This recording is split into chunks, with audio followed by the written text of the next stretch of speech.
Hey everyone, it's good to see you again. Today's lecture is going to focus on the Ming Dynasty. And if you notice on the title page, it says a return to Chinese rule. And that's because for a period in time, we learned that the Mongols were in control in China. Kublai Khan had conquered the Song Dynasty and established the Yuan Dynasty. And eventually, Mongol rule there is going to end. So let's get to it. After Kublai Khan dies, the Yuan dynasty that he formed starts to decline. The Chinese had absolutely hated Mongol rule. There were heavy taxes on them, there was corruption, natural disasters, and this leads to a sort of a revolt among the Chinese. A peasant leader named Taizu, who will become Emperor Taizu, is going to topple the Mongols and bring about a new dynasty called the Ming Dynasty. And Ming translates to brilliant. And there's Taizu there on the right, or a painting of him at least. So I wanted to bring this back up because we talked about this when we learned about the earlier Zhou dynasty, how they kind of overthrew the Shang dynasty, and they claimed that they had gained this mandate of heaven from the gods, their God-given right to rule. And it was time for the old dynasty to kind of, they would be done with the old dynasty and give rise to a new dynasty, because the old dynasty had they had lost the mandate of heaven because they became corrupt. They were raising taxes. There were natural disasters. And according to the gods, all these bad things happening meant that they were no longer supposed to be ruling. So this kind of explained why and how new dynasties came about. Remember, dynasties are ruling families. So the Ming government, their main job was to bring China back to greatness. Remember, during the Tang and Song dynasties, it's so annoying. It was right in my flow. During the Tang and Song dynasties, China reached a golden age. So the Ming government brings back the civil service system, where you had to study and pass a test to get a really good job in the government. And that was an honor. And the system becomes even more rigorous. They set up a board to look over people working in the bureaucracy to make sure there was no corruption and no disloyalty.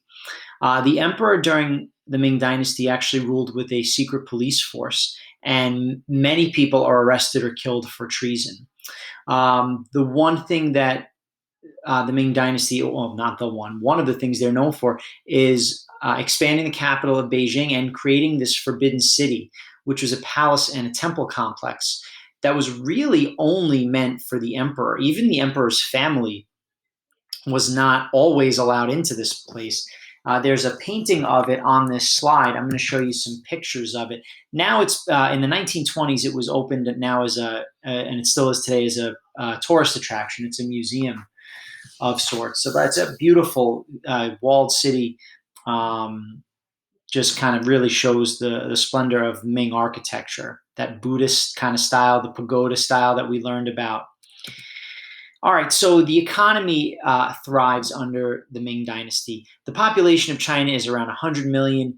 Cities are continuing to grow all over the country, and that's aided by rebuilding of roads and canals, which are going to make trade easier, which means people can access more goods.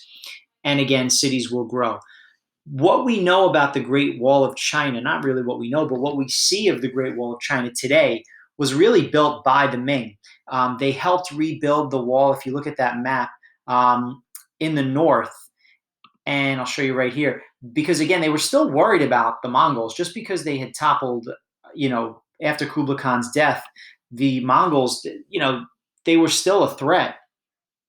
So they rebuild the Great Wall, and industries boom in China. They're actually going to manufacture many things.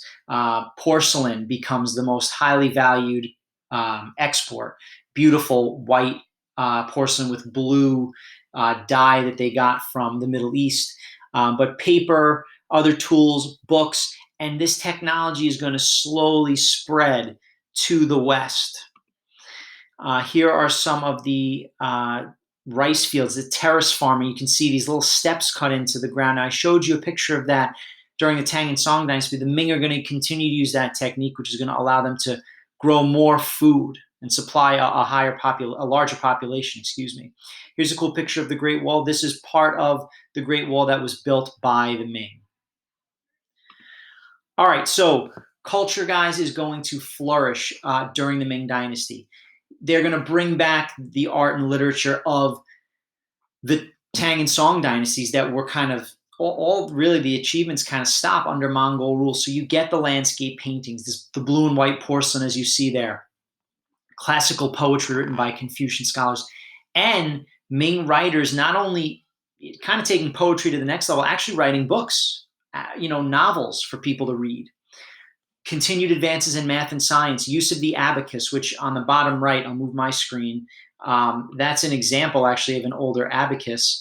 And improvements were made to the Chinese calendar. The Ming made use of telescopes so they could actually produce atlases, track movements of the sun, the moon, and planets to help them develop a more accurate calendar.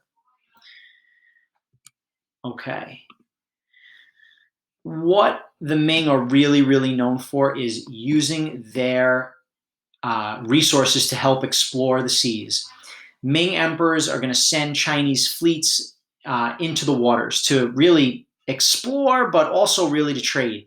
And Zheng He is a name you need to remember. He's a Chinese admiral, meaning he's a sea captain, and a diplomat, someone who's familiar with the government and relations between different countries and parts of the world, who made 7 voyages overseas between 1405 and 1433. Now, the goal of these voyages was to promote trade and collect taxes from some of these lesser powers. Remember, the Chinese felt that they were kind of the superior culture of the world. And so Zheng He travels to Southeast Asia. He travels along the coast of India. He gets to the Arabian Peninsula. He gets to East Africa, and he is going to exchange all of these goods that were developed during the Ming Dynasty, porcelain, silk, other luxury items.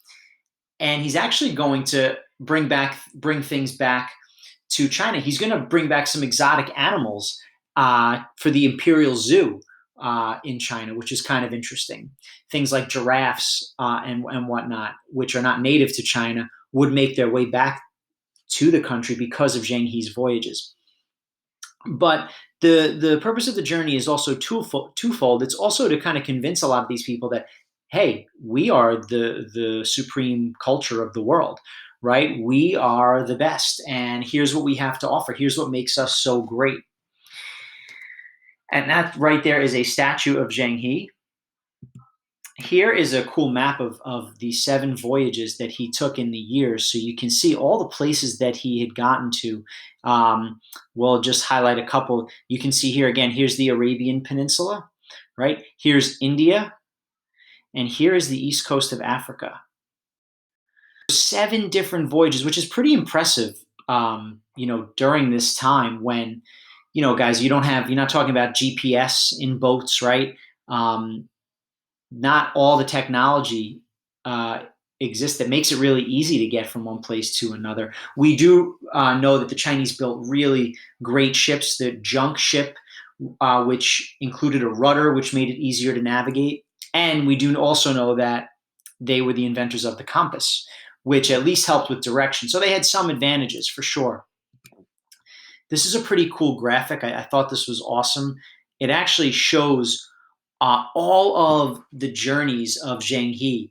And I just want to point out a couple things. His first journey, he takes 317 ships, an additional 60 huge treasure ships, and almost 30,000 men. Okay, to go, and he goes to Vietnam and India. And at your own leisure, guys, you can certainly pause this screencast and take a look at this slide.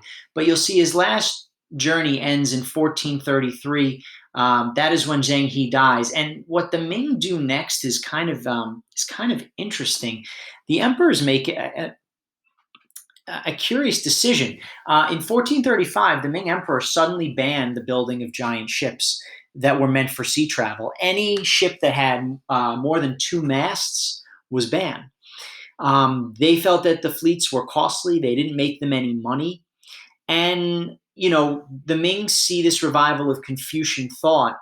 Many of the Confucian scholars whose opinions were highly valued really believed that, what do we need overseas trips for? We're the most successful civilization on earth. We don't need to go overseas. And this is kind of I'm revisiting another term that we learned about earlier in the year, which was ethnocentrism. Remember, China thought they were the Middle Kingdom. They were literally the center of the earth. They weren't literally, they thought they were literally the center of the earth. So the Ming are going to limit this trade, how much of it, how long it can go on with European nations, because Europe reaches China by 1500. And they're going to really carefully monitor how much trade do we want to be doing with the Europeans. All right, so that's it for our little talk on the Ming Dynasty. Remember, the Ming Dynasty, they are following the Yuan Dynasty, otherwise known as the Mongol Dynasty, if you will, that was set up by Kublai Khan.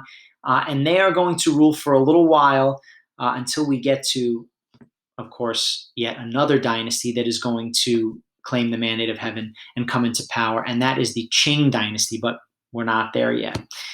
All right, guys, I hope you're all doing well. Have a great day, everybody. Take care.